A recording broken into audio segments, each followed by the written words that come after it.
Assalamualaikum warahmatullahi wabarakatuh. Alhamdulillah hari ini kita walaupun tidak bisa bertemu langsung di kampus karena banyak agenda di hari Rebu ini, maka hari ini kita laksanakan kuliah lewat Zoom meeting. Sekali lagi, kita laksanakan kuliah lewat Zoom meeting ini. Mari kita awal dengan Ummul Quran Suratul Fatihah. Mudah-mudahan kita senantiasa dicurahkan oleh Allah Subhanahu wa taala ilmu hikmah, ilmu kebijaksanaan untuk mengasah keberlanjutan keimanan dan ketakwaan kita kepada Allah Subhanahu wa taala. Dan mudah-mudahan ilmu yang kita pelajari betul-betul menjadi ilmu yang manfaat dan barokah dunia hingga akhirat. Al-Fatihah. A'udzubillahi minasyaitonirrajim. Bismillahirrahmanirrahim. Alhamdulillahirabbil alamin arrahmanir rahim maliki yaumiddin. Iyyaka na'budu wa iyyaka nasta'in shiratal mustaqim shiratal ladzina an'amta 'alaihim ghairil maghdubi 'alaihim waladdallin. Amin. Baik, karena eh, Rabu depan pun kita akan Zoom ya, karena kebetulan Rabu depan saya ada acara halal bihalal dengan pensiunan pejabat di Pemkab, dan hari ini pun karena pas ada kegiatan pengajian di Majelis Taklim, maka kita tunda. Mestinya jam berapa tadi kita kuliah? Kita mestinya jam 11 sampai jam setengah 1 tadi, tapi kita Zoom di setengah dua ini. Kita hari ini saya share screen ya. Kita akan bahas capaian mata kuliah yang ke-6. Di materi kelima ini adalah kita bahas capaian mata kuliah yang ke-6. Kita akan membahas tafsir ahkam tentang tujuan sholat dari tafsir Al-Quran Surah Toha ayat 14 dan Al-Quran Surah Al-Ankabut ayat 45. Di dalam ini tujuan kita sholat? Sekali lagi, segala sesuatu ada maqasidnya. Ada maqasidnya. Ayat-ayat yang diturunkan itu juga ada maqasidnya. Perintah-perintah Allah yang Allah perintahkan itu juga ada maqasidnya, tujuannya.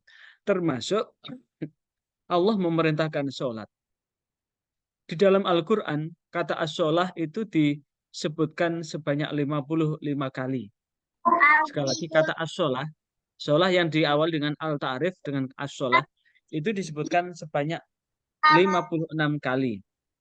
Dari 56 kali itu 36 kali disandingkan dengan zakat. Perintah sholat disandingkan dengan perintah untuk menunaikan zakat. Sekarang yang menjadi topik pembahasan kita itu, Allah memerintahkan kita sholat itu tujuannya apa? Nah, kita buka di Al-Quran Surah Toha ayat 14 ini. A'udzubillahi minasyaitonirrajim. Innani anallahu la ilaha illa ana fa'budni fa'aqimis sholah. Fa'budni wa'aqimis sholata li dzikri. Innani, innani, sesungguhnya aku ini, innani, sesungguhnya aku ini, ana ya aku, iku Allah, Allah, iku Allahu Allah, la ilaha, tidak ada Tuhan yang berhak disembah, illa ana, kecuali saya, Allah. Fa'budni, maka mengabdilah kepadaku, wa qimis sholah, dan dirikan as-sholata sholah, li dzikri, untuk mengingatku. Di dalam Mukhtasar fi Tafsir, innani anallahu la ma'bud, sesungguhnya aku ini adalah Allah, tidak ada yang berhak disembah bihaqqi ghairihi, lebih berhak daripada yang lain. Fa'budni, maka mengabdilah wahidi, kepadaku saja. Wa adis sholat, dan tunaikan sholat ala akmali wajhi, untuk menyempurnakan apa? Menyempurnaan peribadatan kita kepada Allah. Untuk apa? Lidzikri, litadzkuroni fiha, untuk mengingatku. Di dalam sholat itu adalah untuk mengingatku. Makanya sholat itu adalah bagian tak terpisahkan dari apa? Mengingat Allah. Ketika kita lupa Allah, maka sholat ini akan menjadi pilihan. Ketika kita melupakan sesuatu akan apa yang kita jalani, maka pilihannya adalah sholat. Karena sholat ini adalah bagian dalam rangka mengingat Allah. Sekali lagi, sholat ini dalam rangka menjadi bagian dari mengingat Allah. Saat itulah yang kemudian lidzikri. Makanya kemudian bahwa sholat ini mempunyai keistimewaan. Kenapa? Perintah sholat ini langsung Allah berikan, langsung bertemu Rasulullah Muhammad SAW dengan Allah langsung melalui perjalanan Mi'raj. Dari Isra dulu baru Mi'raj. Mi'raj itu pun sampai pada Sidratul Muntaha. Di Sidratul Muntaha yang sudah tidak ada ujungnya lagi, maka disitulah Rasulullah Muhammad SAW langsung bertemu Allah untuk mendapatkan perintah sholat. Maka sholat yang kita jalankan, kita bersolat, itu sebetulnya bermi'raj secara spiritual, sekaligus bertemu kepada Allah. Makanya di dalam hadis yang diriwayatkan oleh Imam Bukhari, saat kita membaca Fatihah, sekali lagi, saat kita membaca Fatihah, maka itu adalah dialog langsung antara kita dengan Allah. Saat kita membaca Alhamdulillahirabbil alamin, maka dengan bangganya Allah menunjukkan kepada malaikat, lihatlah hambaku telah memujiku. Saat kita membaca Malik Yaumiddin, maka dengan bangganya Allah menunjukkan kepada malaikat, lihatlah hambaku telah mengagungkanku. Bahkan saat kita membaca ihdinas iyyaka na'budu wa iyyaka nasta'in, kalau iyyaka na'budu hanya kepadamu kami menyembah, wa iyyaka nasta'in dan hanya kepadamu kami memohon pertolongan, maka Allah pun menjawab bahwa Allah akan mengabulkan dari apa yang kita minta. Sekali lagi, Allah akan mengabulkan dari apa yang kita minta. Maka sungguh benar jika kemudian Rasulullah SAW menegaskan awwaluma yuhasabu bil abdu yaumil qiyamah. Sekali lagi, awwaluma yuhasabu bil abdu yaumil qiyamah. Pertama kali yang akan Allah hisab, pertama kali yang akan Allah perhitungkan pada hari kiamat adalah sholat. Sholat. Sekali lagi, pertama kali yang akan Allah perhitungkan adalah sholat. Idza saluhat, jikalau sholatnya baik, saluha sairu amali, maka akan baik amal yang lain. Jikalau sholatnya rusak, wa in fasadat, fasada sairu amali, maka akan rusaklah amal yang lain.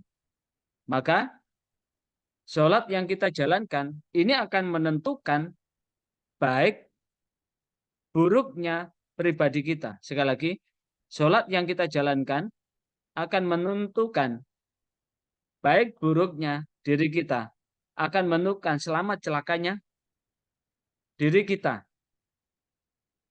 Sehingga dengan begitu, inti dari sholat yang kita jalankan dalam inti dari sholat yang kita jalankan, maka sholat itu adalah dalam rangka apa? Untuk mengingat Allah. Sekali lagi, inti dari sholat yang kita jalankan adalah mengingat Allah. Maka lewat mengingat Allah itulah yang kemudian akan menjadi bagian yang tak terpisahkan dalam rangka meniti jalan menuju keselamatan dan ridha Allah. Litadhkuroni, untuk mengingatku fiha di dalam sholat itu. Kemudian di dalam tafsir Ibnu Katsir, wa qaulu fastami' lima yuha, di ayat sebelumnya, fastami' lima yuha, maka dengarkanlah dengan apa yang telah diwahyukan. Maksudnya adalah isma', dengarkan al-an sekarang, ma aku lulaka, apa yang aku firmankan laka kepadamu, wa auji wa wa uhihi, dan aku wahyukan ilaika kepadamu Muhammad. Apa yang diwahyukan? Innani, sesungguhnya aku, anallah, ada saya Allah.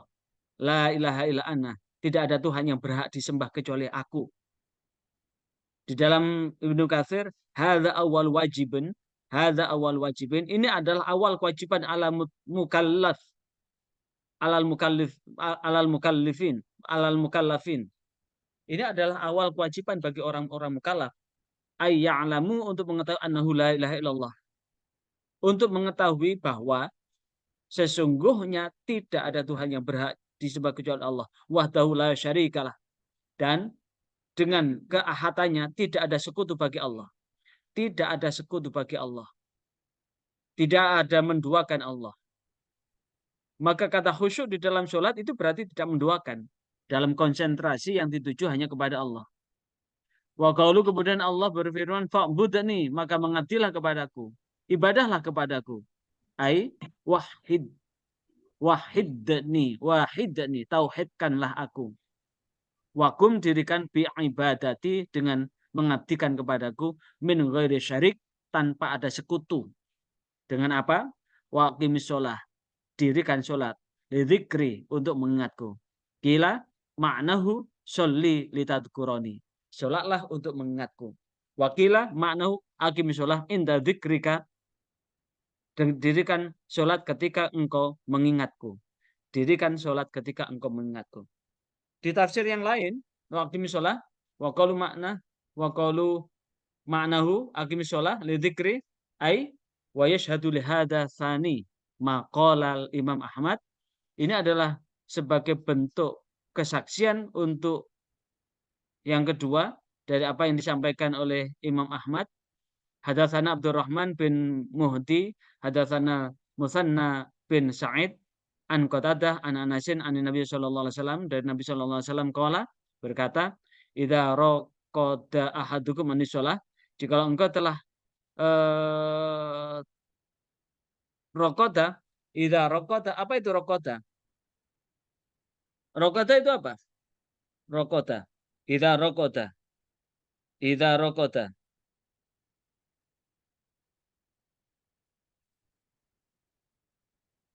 Apabila pulas. Idza raqada. Mana tadi?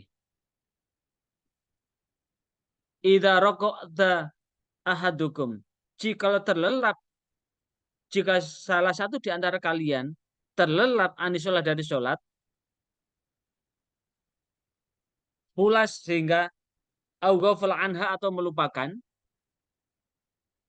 atau lupa sholat. Misalkan begini, saking asiknya dari pagi bekerja, kemudian biasanya sholat di awal waktu, terus ada di meja terus bekerja sampai kemudian lupa, ghafal anha, atau melupakan, maka dan waktu sudah tak terasa, sudah habis, zuhur sudah masuk asar, maka tetap di sini fal yusolliha, maka sholatlah idza dzakaraha, ketika mengingatmu.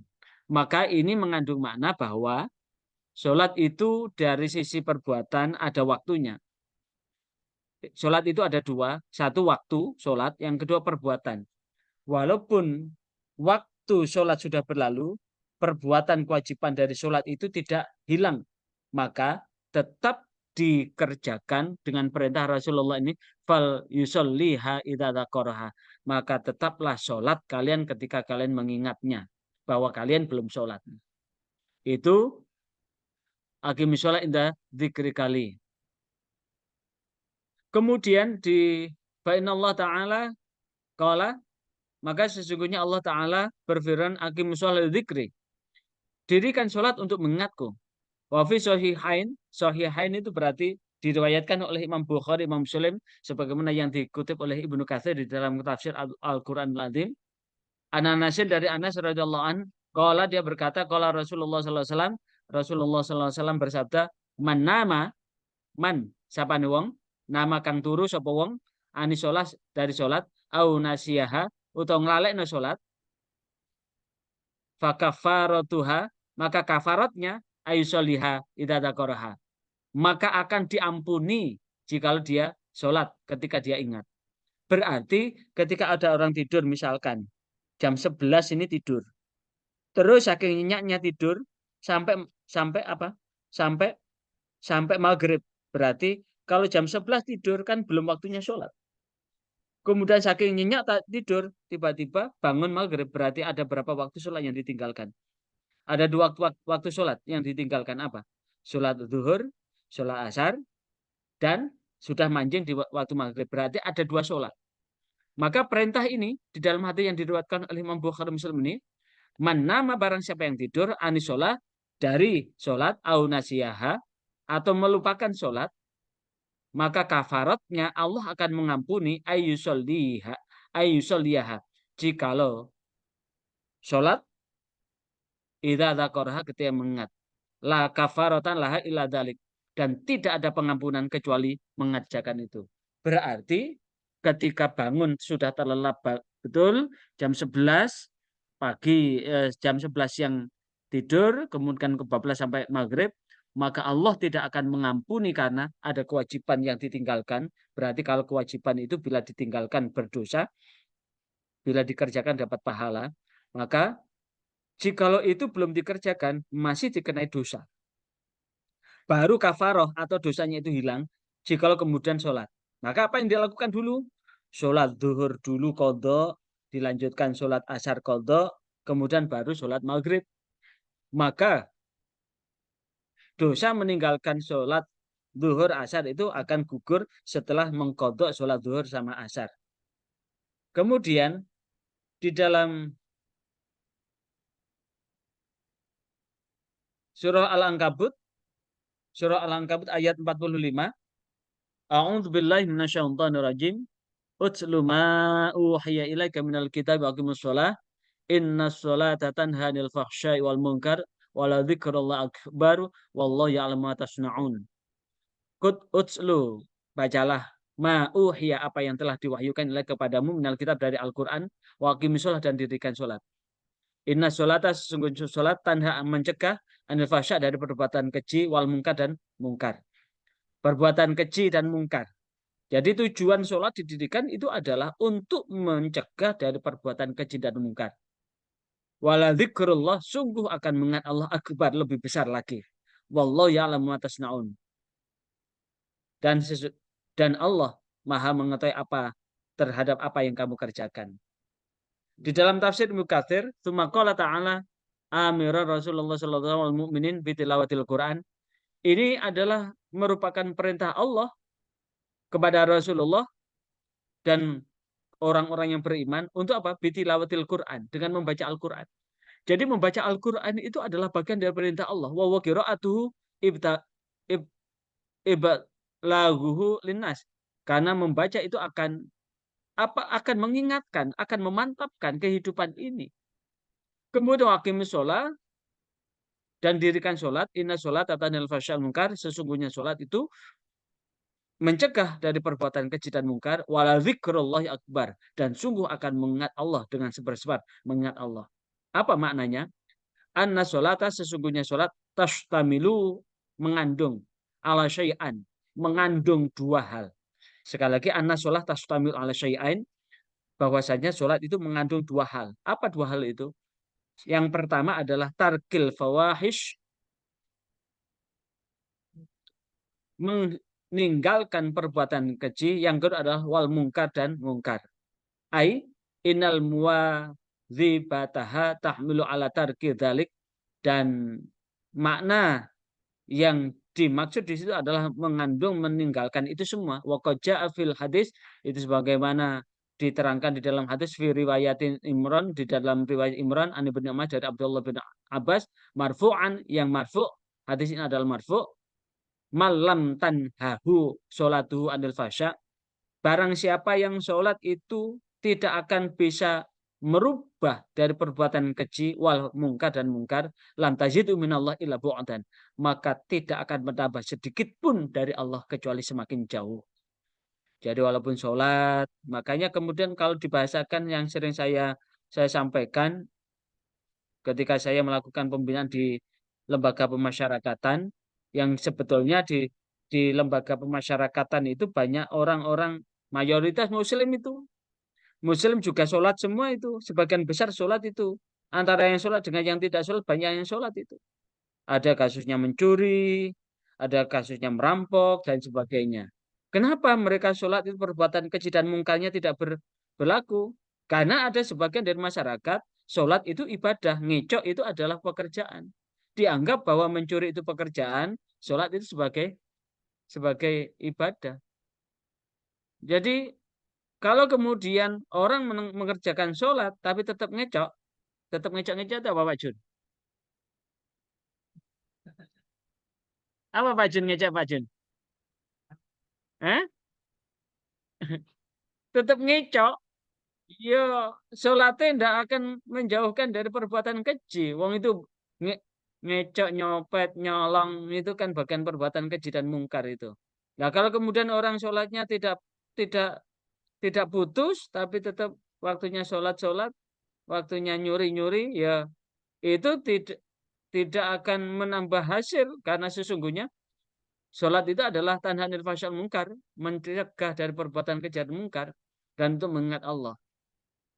Zikru asar itu adalah peringatan dari hadis waridah dari asar fidali terhadap demikian itu. Sebagaimana kalau Ibnu Abi Hatim dari Ibnu Hatim berkata hadatsana menceritakan pada kami Muhammad bin Harun al-Mukharrimi al-Mukharrimiyu al-Falas hadatsana menceritakan Abdurrahman bin Nafi Abu Ziyad hadatsana Amru bin Abi Usman menceritakan Amru bin Abi Usman hadatsana Hasan menceritakan pada kami Hasan an Imran bin Husain dari Imran bin Husain qala dia berkata su'ilan Nabi ditanya angkaulillah tentang firman Allah. Jadi ada seseorang yang bertanya tentang inna sholata tanha 'anil fahsya'i wal munkar itu apa maksudnya gitu. Maka Nabi kemudian menjawab ketika Rasulullah ditanya inna sholata tanha 'anil fahsya'i wal munkar, sesungguhnya sholat dapat mencegah perbuatan keji dan mungkar. Itu apa maksudnya? Padahal mereka kan sudah tahu bahasa Arab. Kalaupun bukan inna sholata tanha 'anil fahsya'i wal munkar, sesungguhnya sholat dapat mencegah perbuatan keji dan mungkar, sudah tahu. Tapi masih tanya, apa maksudnya itu? Maka Rasulullah menjawab qala mal lam tanhahu sholatuhu man sapane wong lam tanhahu ora iso ngelereni hu ing man apa sholate anil fasya dari perbuatan jual mungkar fala sholatalah maka tidak ada sholat baginya. Artinya apa? Kalau ada orang sholat waktunya melakukan kejahatan tetap melakukan kejahatan, waktunya melakukan keburukan tetap melakukan keburukan, waktunya melakukan maksiat tetap melakukan maksiat, maka sholat itu tidak punya fungsi sama sekali pada orang. Fala sholatalah, maka tidak ada sholat baginya. Hal itu sebagaimana hadatsana ala Ali bin Husain, hadatsana Yahya bin Abi Tolha, Yarbu'i, hadatsana Muawiyah, Alais, Antawus, An Ibnu Abbas, Abdullah bin Abbas, qala Rasulullah sallallahu alaihi wasallam, Rasulullah sallallahu alaihi wasallam bersabda, "Malam tanhau sholatu anil fasya, man sapane wong lam tanhahu ora iso nyegah hu ing man apa sholate anil fasya dan perbuatan keji wal mungkar dan kejemungkar lam tazdad biha maka tidak tambah biha dengan sholat minallah dari Allah illa bu'dan kecuali semakin jauh. Rawato Broni min hadis Abi Muawiyah qala Ibnu Harir hadasana Qasim hadasana Husain hadasana Khalid bin Abdullah an Ala bin Musayyab amman dzakarahu sebagaimana yang telah disebutkan itu. Maka kemudian dari Abdullah bin Abbas fi qauli inna sholah, dari Abdullah bin Abbas di dalam firman Allah inna sholatan al fahsya munkar, maka Abdullah bin Abbas mengatakan famal lam ta'muruhu sholatuhu bil ma'ruf tanhu anil munkar lam tazdad bi sholati minallahi la bu'dan fa hada mauquf. Abdullah bin Abbas menafsirkan inna sholatan al fahsya munkar sesungguhnya sholat mencegah perbuatan keji dan mungkar famal lam ta'mur dan barang siapa yang tidak terbersit perintah sholat itu bil ma'ruf untuk berbuat baik tanha anil mungkar dan mencegah perbuatan mungkar Jadi kalau ada orang sholat tapi tidak kemudian mengajak berbuat baik dan mencegah perbuatan mungkar, maka Abdullah bin Abbas menegaskan lantas dat, maka tidak akan tambah bisolati dengan sholatnya itu minallah dari Allah ila bu'dan, kecuali jauh, fahada mauquf, dan ini adalah mabni pancet tanpa ada perubahan. Kemudian dari Dohak, Abdullah bin Mas'ud menceritakan dari Nabi Shallallahu Alaihi Wasallam anahu qol, bahwasanya Nabi Shallallahu Alaihi Wasallam bersabda, la sholat lima lam yuti'il sholat. Tidak ada sholat bagi orang yang tidak taat atas sholat itu. Wa ta'atus sholat, ketaatan sholat itu antanha anil fahsya mungkar. Dan ketaatan sholat itu adalah dapat mencegah perbuatan keji dan mungkar. Oh, kalau Sofyan qalu ya Su'aib, as-sholatu kata muruk. Sofyan bertanya, qalu ya Su'aib, as-sholatu ta'muruk. Apakah sholat itu memerintahkan kamu? Maka Sofyan, wallahi ta'muruhu wa tanhahu. Ya, demi Allah, dengan sholat itu akan memerintahkan untuk berbuat ma'ruf dan mencegah perbuatan mungkar. Jadi, ketika kita sholat, kita menemukan keburukan, maka kita bisa mencegah. Bukan hanya mencegah pada diri kita, tapi mencegah kepada kemungkaran yang dilakukan oleh orang lain. Dan sholat itu juga selain memerintahkan kita berbuat ma'ruf, kita juga mengajak orang lain untuk berbuat ma'ruf. Itulah yang kemudian disebutkan bahwa sholat itu dapat mencegah perbuatan keji dan mungkar. Dan Abdullah bin Abbas di dalam menafsirkan inna sholatan al fahsyal mungkar itu adalah faman lam ta'murhu bis sholatuhu bil ma'ruf tanu anil mungkar. Dan barang siapa yang dengan sholat itu tidak memerintahkan untuk berbuat baik dan mencegah perbuatan mungkar, lam yazdad bi sholati minallah illa bu'dan, maka tidak akan tambah dari sholatnya itu kecuali jauh, dan itu adalah tetap pancet aja gitu. Nah, makanya kemudian dilanjutkan masih di Ibnu Katsir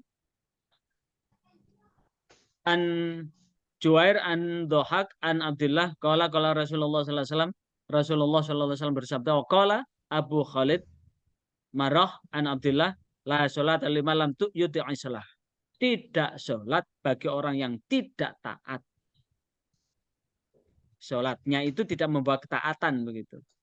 Jadi ketika orang sholat tapi kemudian tidak menambah ketaatannya kepada Allah, sekali lagi ketika ada orang sholat namun tidak menambah ketaatannya kepada Allah, maka itu tidak berfungsi, tidak berfungsional. Karena itu wakilah dikatakan li'abadillah, untuk hamba Allah, inna fulanan yutilus sholah. Yutilus sholah, sesungguhnya fulan yutilus sholah. Qala inna sholata la tanfa'u illa man ata'ahu. Sesungguhnya sholat yang tidak memberikan manfaat illa man ata'ahu, kecuali orang yang taat padanya.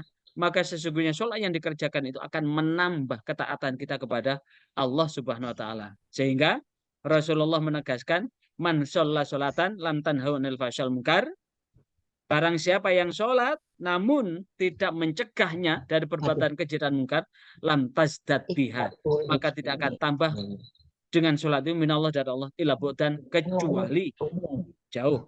Al aswahu bihadza kulli al mauqufat, dan lebih sahih lagi dari semuanya itu adalah mauquf. Dari Abdullah bin Mas'ud, Abdullah bin Abbas, Hasan, Qatadah, Hasan itu jujur Rasulullah, Qatadah, Mas, dan lainnya. Wallahu a'lam bishawab. Dan ini kemudian disebutkan dari riwayat yang lain, qala rajulun, bertanyalah rajulun ke Nabi, kepada Nabi, inna fulanan yusalli idza asbaha syaraq. Inna fulanan, sesungguhnya ada seseorang, yusalli, sholat, fa idza asbaha, namun pagi-paginya syaraq, mencuri, maka ini kemudian disebutkan, maka sholat itu tidak bersifat fungsional pada orang itu. Karena tujuan utama sholat itu adalah bagaimana ketika sholat ini kita ingat Allah.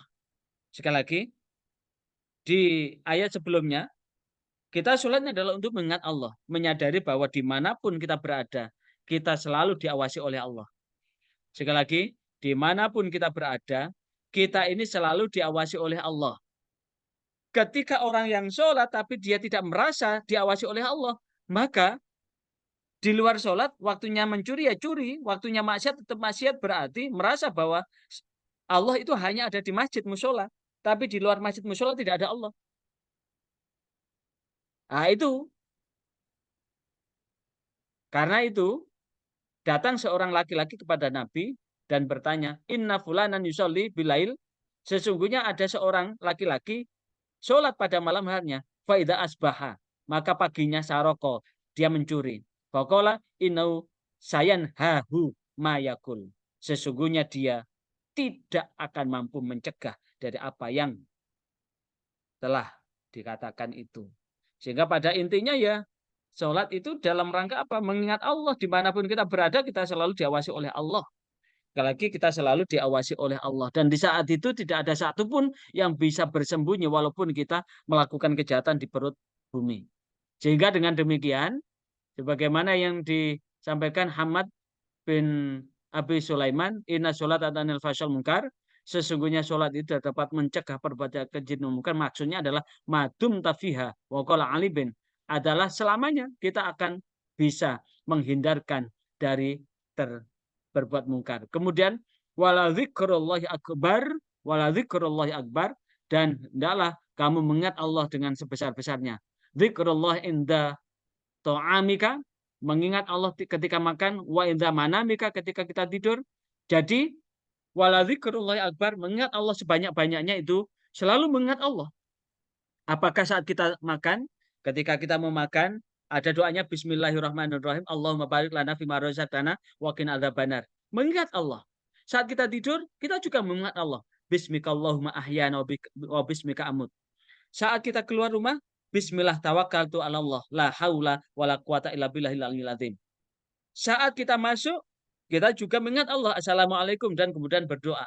Saat kita masuk ke kamar mandi, Allahumma inni a'udzubika minal khubuthi wal khaba'ith.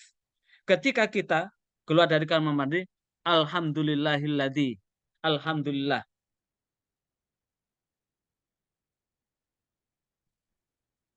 Seluruhnya itu adalah mengingat Allah. Mengingatlah Allah sebanyak-banyaknya. Mengingatlah Allah sebanyak-banyak. Fadhkuruni adzkurkum. Maka disitulah di dalam Al-Baqarah, surah Al-Baqarah ayat 152, fadhkuruni adzkurkum.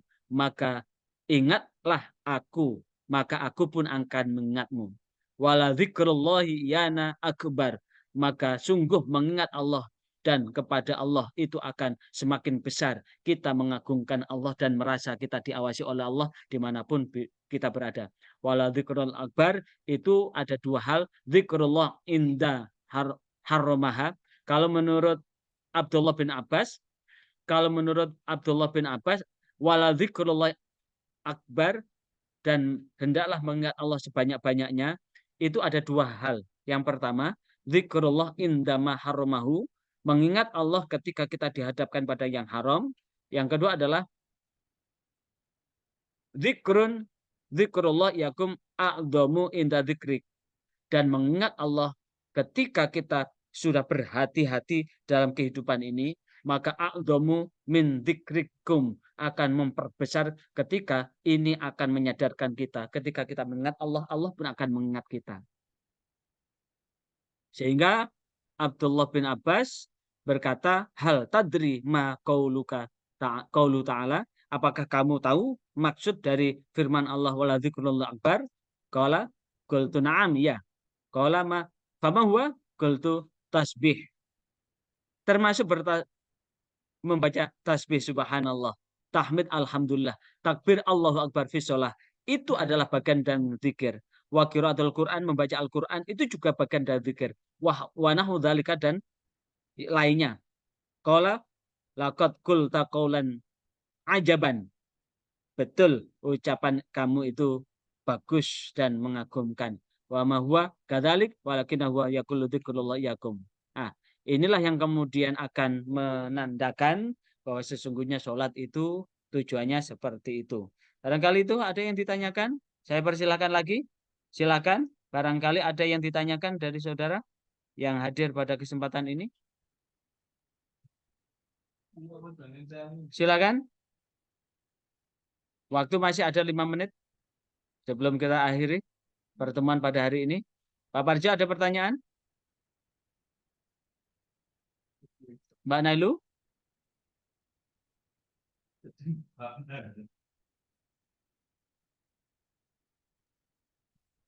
Mbak Nailu? Ada Hadir, Pak. pertanyaan? Hah? Boten. Boten. Pembuatan. Pak Parjo? Rejo? Dibuka dulu mic-nya. Tanah anniversary. Halo. Ya, ya, saya dengar. Saya dengar. Oh Ya. iya. Ya, Ya. terus ini banyak kita ini kan sudah sholat mulai kecil, tapi kadang-kadang ini masih lupa gitu, meskipun itu maksiat kecil kadang-kadang ini ya katakanlah akhirnya waktu gitu, Pak. Akhirnya waktu itu gimana hukumnya itu? Apa termasuk Ya. maksiat yang dilarang atau ya bukan? Yang Artinya apa? tidak kalau sholat itu tidak awal waktu maksudnya gitu. Gimana? Oh, ya. Sholatu kita pemaukuta. Sholat itu sudah ditetapkan waktunya. Tetapkan Iya, waktunya iya. itu di awal waktu, tengah waktu, akhir waktu begitu. Lah, Oh, maka iya, iya. sesungguhnya setan itu memang tidak rela kalau manusia itu masuk surga semua. Setan itu tidak rela kalau manusia itu ada di surga karena setan itu udah diputuskan Allah sebagai penghuni neraka dan setan itu mencari teman sebanyak-banyaknya. Maka cara setan menggoda manusia itu dengan banyak cara, banyak jalan. Paling tidak ketika kita sholat betul-betul sadar bahwa kita diawasi oleh Allah. Iya, Makanya iya. satu ketika malaikat Jibril bertanya bagaimana cara beribadah kepada Allah. Anta budallaha ka'annahu ka'an anta budallaha ka'anna katarahu falam tarahu fa innahu yaraka. Ibadahlah kalian kepada Allah. Sholatlah kalian kepada Allah. Seakan-akan tahu kalian ada di hadapan Allah. Jadi ketika kita menyadarkan diri bahwa sesungguhnya sholat itu adalah untuk mengingat Allah. Kita sholat itu seakan-akan kita diawasi oleh Allah. Iya, Seakan-akan iya. kita tahu Allah. Tapi kemudian ketika hati ini ternyata belum mampu menjangkau bahwa Allah itu mengawasi kita, maka Iya, yakinlah Allah akan melihat kita. Fa innahu iya, iya. yaraka, maka sesungguhnya Allah itu akan melihatmu, melihat kita. Itu. Nah, dengan begitu ketika kita sudah sholat begitu, dimanapun kita merasa bahwa kita diawasi oleh Allah. Dimanapun Allah akan melihat kita. Ini satu ketika ada kisah begini, ada di dalam kitab Nawadir, ada seorang kiai ingin mewisuda santrinya. Tapi bagaimana caranya ya melepas santrinya ini supaya tahu bahwa pelajaran yang diberikan selama ini berhasil begitu. Akhirnya punya punya punya ide begini kiai ini untuk menguji imannya. Akhirnya seluruh santrinya dikumpulkan, anak-anak, sebentar lagi kita akan mengadakan haflah akhir sana. Tapi semuanya adalah kita masak sendiri. Ikan kita pakai yang ada ini aja. Dah, sekarang kita pakai ikan yang ada ini. Masing-masing saya kasih tugas untuk menyembelih binatang yang dihalalkan itu. Ambil burung, kalau ketemu burung ambil burung, kalau ketemu ayam ambil ayam, kalau ketemu bebek ambil bebek, silahkan diambil. Tapi ingat, sembelih ketika tidak ada, usahakan kalian menyembelih yang paling sempurna adalah ketika menyembelih tidak ada yang menyaksikan. Tidak ada yang melihat kalau kamu menyembelih. Akhirnya semuanya langsung semburat. Ada yang menyembelih di kamar mandi, ada yang di belakang rumah, ada yang di kebun-kebun. Sekiranya melihat orang kanan kiri tidak ada, langsung sembelih. Sebelah lihat kanan kiri tidak ada siapa-siapa, langsung sembelih. Ada satu santri itu sampai berhari-hari, sampai 7 hari tidak balik-balik itu. Ditunggu sampai sore. Pak Yai, kami sudah berhasil. Pak Yai sudah menyembelih. Dilihat. Lah, Fulan kemana? Dicari. Kita tunggu sampai maghrib. Tidak datang. Besoknya ditunggu lagi tidak datang. Sampai yang disembelih itu busuk karena memasaknya menunggu santri ini. Menunggu santri ini sampai berhari-hari, santri ini baru datang. Marah semua itu, santri itu, karena haflahnya tertunda. Kemudian binatang yang disembelih itu busuk semua itu. Tidak bisa dimakan, marah itu. Mau dikeroyok itu mau dikeroyok itu santrinya. Dan setelah itu, tunggu. Jangan main hakim sendiri. Saya akan ingin tahu kenapa dia tidak bisa. Akhirnya dia nangis. Maaf Yai, saya tidak bisa nyembelih ini Yai. Ini Yai. Ini ayamnya masih utuh Yai, masih hidup Yai. Lah gimana kamu? Gini Yai, saat saya mau menyembelih kebun ada orang lewat tidak jadi. Akhirnya saya ke hutan. Saat saya mau menyembelih di hutan ada kicauan burung Yai. Jadi saya tidak bisa nyembelih, wong saya masih disaksikan dengan yang lain, ada yang tahu apa yang saya lakukan. Sampai saya di satu tempat yang sepi. Tidak ada seorang pun di situ. Tidak ada suara binatang, tidak ada orang yang datang, dan sebagainya. Saya mau menyembelih Yai, begitu saya sudah membaca Bismillahirrahmanirrahim. Bismillahirrahmanirrahim dengan menyebut asma Allah yang maha pengasih lagi maha penyayang. Pisau sudah di leher ayam ini Yai. Tapi saya sadar bahwa saya tidak bisa menyembelih karena saya dilihat oleh Allah. Karena itu mohon maaf Yai, saya tidak berhasil Yai. Karena pesan Yai adalah jangan kau sembelih ketika ada yang melihatmu. Jangan kau sembelih saat kau melihatmu. Dan ini pada saat tidak ada satupun, tapi Allah melihat apa yang saya lakukan. Saya mohon saya siap untuk dihukum. Apa yang terjadi? Kiai ini akhirnya apa? Nangis alhamdulillah walaupun sekian santri, tapi ada satu yang berhasil. Artinya apa? Bahwa sesungguhnya sholat itu dalam rangka mengingat Allah. Dengan harapan ketika kita mengingat Allah, maka dimanapun kita berada, kita selalu diawasi oleh Allah. Kalau kita merasa diawasi oleh Allah, maka dimanapun Allah tahu kok. Kita berbuat baik maupun buruk, Allah memperhitungkan. Apalagi kalau kemudian innah nahnu aqrabu min hablil warid. Sesungguhnya aku lebih dekat daripada urat leher. Kenapa Allah memakai kata nahnu? Nahnu itu akan jamak. Jamak ma'al ghair. Berarti Allah menyertakan makhluk Allah yang lain. Siapa? Malaikat raqib dan atid yang siap mencatat apa yang kita lakukan. Maka sungguh jika kemudian orang sadar, tidak ada orang korupsi. Tidak ada orang maksiat, tidak ada orang berbuat jahat. Karena siapapun orangnya akan mempertanggungjawabkan apapun yang kita lakukan. Dan itulah yang kemudian yang akan menjadi tujuan bahwa sholat itu adalah untuk mengingat Allah yang pertama.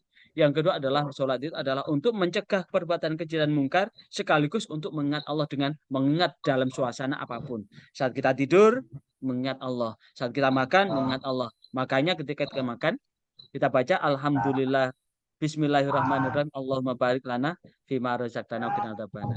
Saat selesai, Alhamdulillahilladzi at'amana wa saqana dan sebagainya. Saat kita masuk kamar mandi ada dua, Allahumma ini a'udzubika minal khubuthi wal khaba'is. Begitu kita keluar dari kamar mandi, Alhamdulillahilladzi adhaba anil adza wa afani. Alhamdulillah, segala puji tetap milik Allah. Adhaba, telah menghilangkan anil adza. Dari sakit apa? Dari sakit bedegelen. Tahu bedegelen? Makan kebanyakan ke WC sampai keluarnya bedegelen, sakit kan? Atau anyang-anyangan gitu. Nah, itu artinya apa? Bahwa sesungguhnya ada. Makanya kemudian sholat itu ada gerakan kan? Gerakan itu sesuai dengan gerak alam semesta sebetulnya. Jadi sholat itu sesuai dengan gerak alam semesta.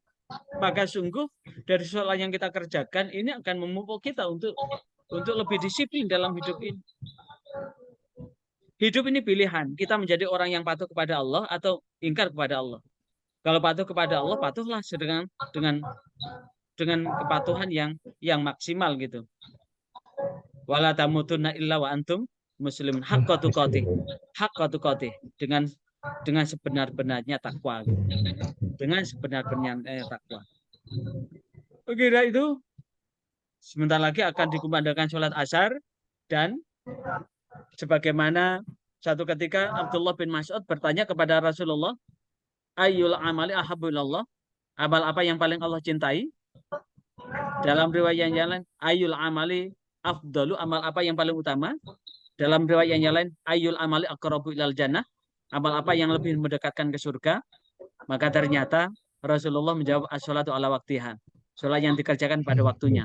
Maka jikalau kita kemudian ingin mendaftarkan diri sebagai hamba Allah yang paling Allah cintai, mendaftarkan diri sebagai hamba Allah yang paling utama, mendaftarkan diri sebagai hamba Allah yang lebih dekat ke surga, yuk sebentar lagi akan dikumandangkan sholat asar, kita ambil wudhu di tempat wudhu di rumah, terutama diutamakan di rumah, baru kemudian berangkat ke masjid dengan bawa wudhu. Jikalau di tempat itu tidak ada tempat wudhu, ya wudhu di masjid karena terpaksa, karena tidak ada tempat wudhu. Maka itulah yang akan mengantar kita, mudah-mudahan kita semakin merasa diawasi oleh Allah dimanapun kita berada ya. Saya kira itu ya. Subhanakallahumma wa bihamdika asyhadu an la ilaha illa anta astaghfiruka wa atubu ilaik. Wassalamualaikum warahmatullahi wabarakatuh. Terima kasih. Waalaikumsalam.